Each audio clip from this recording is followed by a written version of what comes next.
سکوں یہ مجال کیا میرا رہنما کوئی اور ہے۔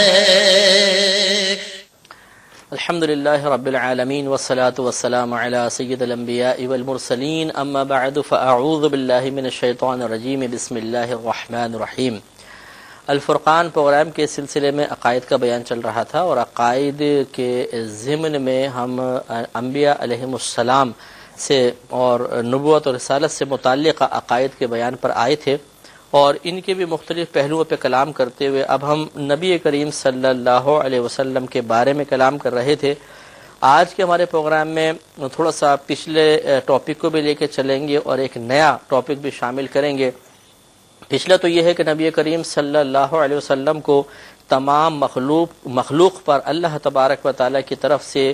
فضیلت اور برتری حاصل ہے۔ اس سے متعلق انشاءاللہ 2 حدیثیں مزید عرض کی جائیں گی، اور اس کے بعد پھر ہم حقوق مصطفیٰ صلی اللہ علیہ وسلم کی طرف آئیں گے کہ اللہ تبارک و تعالیٰ نے اپنے حبیب کریم صلی اللہ علیہ وسلم کے اس امت پر کون سے حقوق واجب فرمائے ہیں،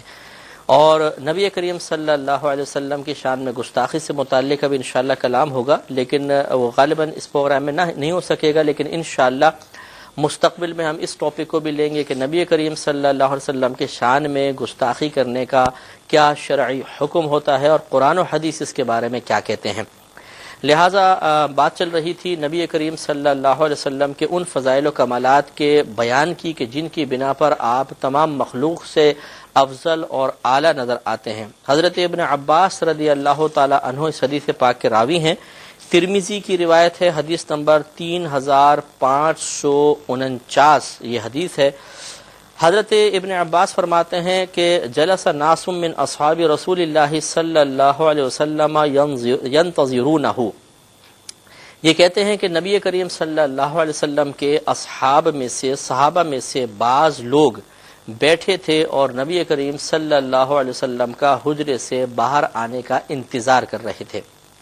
قالا، یہ کہتے ہیں کہ فخرجا، تو نبی کریم صلی اللہ علیہ وسلم اپنے حجرہ مبارکہ سے باہر تشریف لائے،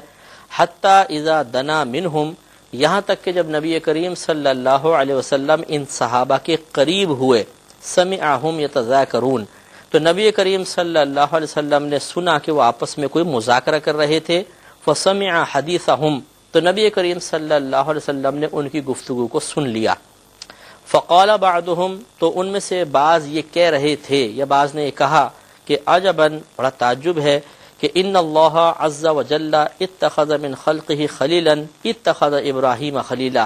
یہ بڑا تعجب ہے کہ اللہ تعالیٰ نے مخلوق میں سے اگر کسی کو خلیل بنایا ہے تو ابراہیم علیہ السلام کو اپنا خلیل بنایا ہے۔ یعنی اس بات پہ تعجب نہیں کہ کیوں اللہ نے بنایا، بلکہ اس طرح تعجب تھا کہ بڑا فضیلت اور کمال کی بات ہے کہ ابراہیم علیہ السلام کو اللہ تعالیٰ نے اپنا خلیل بنایا۔ وقال آخر، اور پھر ایک دوسرے شخص تھے، ان صحابی نے سن کر یہ بات کہی کہ ماذا بأعجب من کلام موسیٰ کلمہ تکلیما، انہوں نے کہا کہ کیا اس سے زیادہ تعجب موسیٰ علیہ السلام کا کلام کرنا نہیں ہے کہ اللہ تبارک و تعالیٰ نے ان سے کلام فرمایا، یعنی اس سے زیادہ تعجب کی بات نظر آتی ہے کہ اللہ تعالیٰ نے موسیٰ علیہ السلام سے باقاعدہ ہم کلامی فرمائی، اور موسیٰ علیہ السلام نے ہم کلامی کا شرف حاصل کیا۔ وقال آخر، ایک تیسرے صحابی کہہ رہے تھے کہ فعیسیٰ کلمۃ اللہ و روحہ، یہ بھی بڑی حیرانی اور تعجب کی بات ہے اور بڑی باعث فضیلت ہے کہ عیسیٰ علیہ السلام اللہ کے کلمے اور اس کی روح ہیں۔ اللہ کے کلمے اور اس کی روح سے مراد یہ ہے کہ اللہ کی روح سے مراد یا تو اس کے 2 مفہوم بیان کیے گئے ہیں، ایک تو یہ کہ جیسے روح جسم کے ساتھ ہوتی ہے، کبھی جدا نہیں ہوتی، ایسے اللہ تبارک و تعالیٰ کی رضا اور پسندیدگی عیسیٰ علیہ السلام سے جدا نہیں ہے، اور یا اس کا مطلب یہ ہے کہ اللہ تبارک و تعالیٰ نے براہ راست آپ کی روح مبارکہ کو آپ کی والدہ کے شکم میں پہنچایا، جو جسم آپ کا تھا والدہ کے شکم میں، اس میں براہ راست اللہ کی طرف سے روح ڈالی گئی، اس لیے آپ کو روح اللہ کا خطاب دیا گیا۔ میں بہک سنما کوئی اور ہے۔ تو بہرحال ایک اور صحابی نے کہا کہ عیسیٰ علیہ السلام اللہ تبارک و تعالیٰ کے کلمے اور آپ کی روح ہیں، وقال آخر، ایک دوسرے صحابی بولے کہ آدم اصطفاہ اللہ، آدم علیہ السلام وہ ہیں کہ اللہ تبارک و تعالی نے آپ کو چن لیا،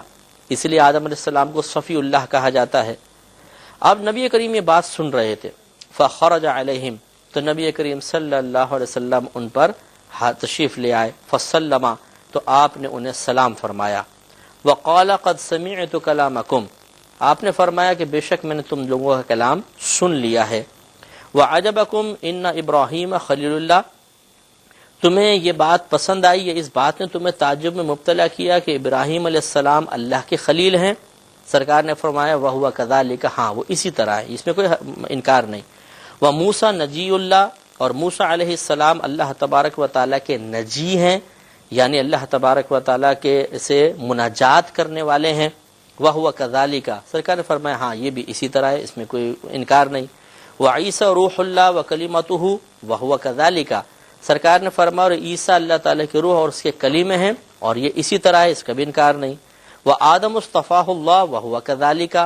اور آدم علیہ السلام کو اللہ تعالیٰ نے چن لیا اور وہ اسی طرح ہے، اس کا بھی انکار نہیں۔ لیکن اب نبی کریم صلی اللہ علیہ وسلم نے اپنے کمال، اپنے فضیلت کو اللہ کے حکم سے ظاہر فرمایا اور ارشاد فرمایا کہ الا، لیکن خبردار، وانا حبیب اللہ، میں اللہ تعالیٰ کا محبوب ہوں، اللہ کا حبیب ہوں، ولا فخر، اور مجھے اس پر کوئی فخر نہیں، وانا حامل لواء الحمد یوم القیامہ، اور بروز قیامت حمد کا جھنڈا میرے ہاتھ میں ہوگا، میں اسے اٹھانے والا ہوں گا، ولا فخر، اور مجھے اس پر کوئی فخر نہیں، وانا اول الشافعین، اور میں پہلا شفاعت کرنے والا ہوں گا، واول مشفع یوم القیامہ، اور پہلا وہ شخص ہوں گا جس کی شفاعت اللہ کی بارگاہ میں مقبول ہوگی، ولا فخر، اور میں اس پہ کوئی فخر نہیں کرتا ہوں، وانا اول من یحرک حلق الجنہ، اور میں پہلا وہ شخص ہوں گا جو جنت کے جو دروازے کا حلقہ ہے اس کو حرکت دوں گا، فیفتح اللہ لی، تو اللہ تبارک و تعالی جنت کے دروازے کو میرے لیے کھول دے گا، فیدخلنیہا، پس پھر اللہ تعالی مجھے اس جنت میں داخل فرمائے گا، ومعی فقراء المؤمنین، اور میرے ساتھ مومنین کے غریب لوگ ہوں گے، فقراء ہوں گے، ولا فخر، اور میں اس پہ کوئی فخر نہیں کرتا،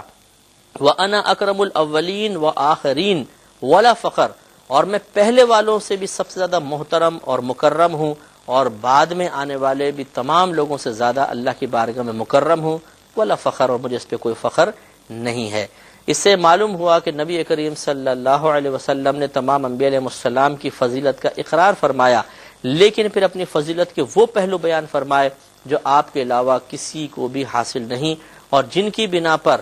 دیگر بعض صفات سے ممتاز ہونے کی بنا پر کوئی اگر نبی ممتاز ہوئے بھی ہیں، اس کے باوجود نبی کریم صلی اللہ علیہ وسلم کے فضائل و کمالات ایسے ہیں کہ آپ کو ان پر یقیناً فضیلت حاصل ہی ہوگی۔ اس سے معلوم یہ ہوا کہ انبیاء علیہ السلام کے درمیان باہم اس طرح کا مطلب ان کی تعریف کرنا، ان کے بارے میں کلام کرنا کہ جس سے ایک دوسرے کی فضیلت ظاہر ہو، یہ صحابہ کرام علیہ الرضوان کا طریقہ رہا ہے۔ لیکن اس میں علماء کرام نے یہ ضرور بیان فرمایا کہ ایک نبی کی تعریف اس انداز سے کرنا کہ دوسرے نبی کے لیے تحقیر کا پہلو نکلتا ہو، یہ قطعاً غیر مناسب، ایسا نہیں ہونا چاہیے۔ تعریف ضرور ہو، اس کا انکار نہیں، لیکن دوسرے نبی کے لیے تحقیر کا پہلو نہ نکلتا ہو۔ میں بہک سکوں یہ مجال کیا، میرا رہنما کوئی